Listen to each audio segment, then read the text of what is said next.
মাকে লেখা চিঠি। মা, আমার প্রণাম নিও। তোমরা সবাই ভালো আছো? বাবা, ভাই কেমন আছে?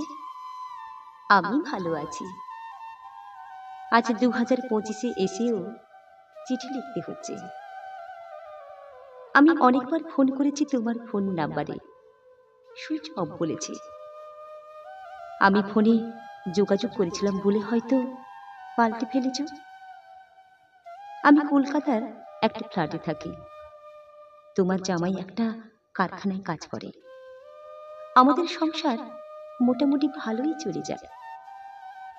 এবার শারদিয়াতে আমি বাড়ি যেতে চাই, যেমন দুর্গা তার বাপের বাড়িতে যায়। তোমার জামাই মুসলিম বলে মেনে নিতে পারছো না। আমি শুধু ভালোবেসেছি বলে একটা মুসলিমকে তাই মেনে নিতে পারছো না।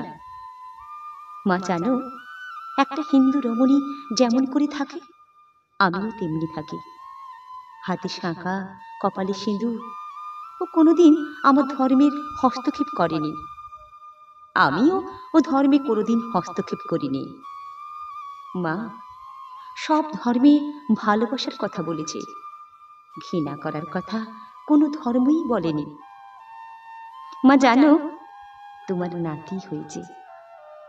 সেও জানো তার মামা, দাদু, দিদাকে।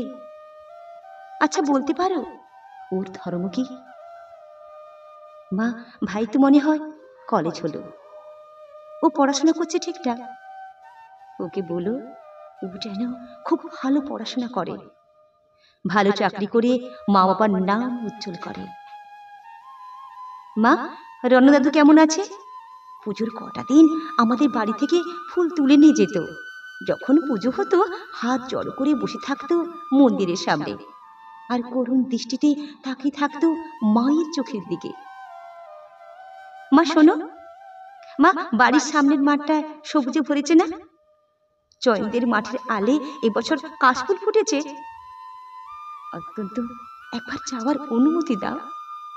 অত্যন্ত এই বছর আমার মায়ের মুখটা ভালো করে দেখি। তুমি দুর্গা মায়ের থেকে আলাদা কিনা?